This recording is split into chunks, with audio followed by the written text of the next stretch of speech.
Ölkə rəhbərliyi regionlarda sahibkarlığın inkişafını, kənd təsərrüfatının genişləndirilməsini və yerli istehsalı prioritet vəzifə elan edib. Dövlət aqrar sektora milyonlarla manat vəsait ayırır, subsidiyalar verir. Lakin bəzi rayonlarda sabiq və ya hazırki vəzifəli şəxslərin şəxsi biznes maraqları dövlətin bu ali siyasətinə birbaşa kölgə salır. Kiçik və orta sahibkarları rəsmən müflis edir. Bu acınacaqlı mənzərələrdən biri də hazırda Salyan rayonunda yaşanır. İddia olunur ki, böyük nüfuza malik bir generalın göstərişi ilə bütöv təsərrüfatların su kanalları bağlanıb və sahibkarlar böyük maddi ziyanla üz-üzə qoyulub. Salyan rayonundan daxil olan şikayətlər tükürpədicidir. Sakinlərin və fermerlərin iddialarına görə penitensiar xidmətin sabiq rəisi general Ceyhun Həsənovun tapşırığı ilə Salyan Aqroparkın əməkdaşları ağır texnikanın köməyi ilə ərazidəki su kanalını palçıq və torpaqla bağlayıblar. Nəticədə rayondakı bir neçə balıq, toyuq, mal, qara təsərrüfatının su təminatı faktiki olaraq kəsilib. Suyun kəsilməsi sadəcə iki biznes qurumu arasındakı mübahisə deyil, insanların illərlə əziyyətlə qurduğu dolanışıq mənbəyinə qəsdir.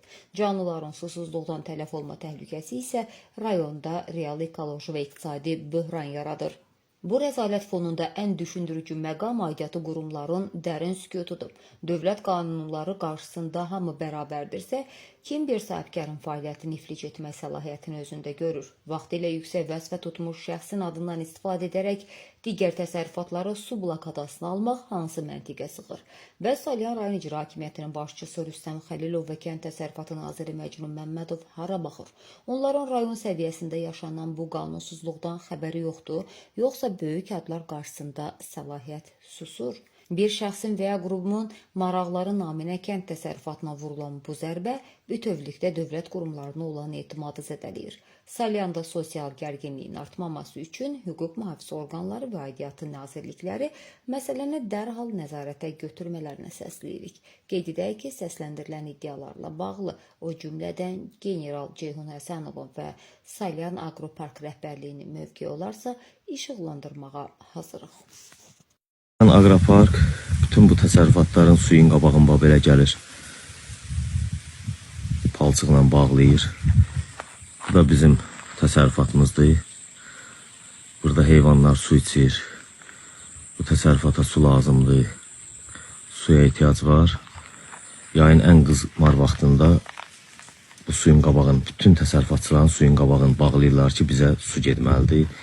Biz təsərrüfatımıza su verməliyik. Qoysun məhsulumuz batsın, qoysun təsərrüfatımız batsın, bizə ancaq su getsin. Bu suyun da aqroparka heç bir bizim götürdüyümüz suyun təsiri yoxdur. Əgər bu kanalı vaxtında qazdırsalar, dərinləşdirsələr, onlar da su götürər, təsərrüfatçılar da su götürər. Biz qalmışıq çıxılmaz vəziyyətdə, 6-7 aydır burada əziyyət çəkirik, məhsul yetişdiririk, heyvan saxlayırıq, heyvana su getmir, təsərrüfata su getmir, bu vəziyyətdir. Gətirib bağlayırlar, biz gətirib texnika. Olan texnikaları özləri indi ola bilsin, onlara ucuz başa gəlir, pulsuz başa gəlir. Ancaq biz hər bu texnikaya gətirəndə nə qədər texnikaya pul verib bu palçığı buradan təmizlətdiririk ki, bizə su getsin.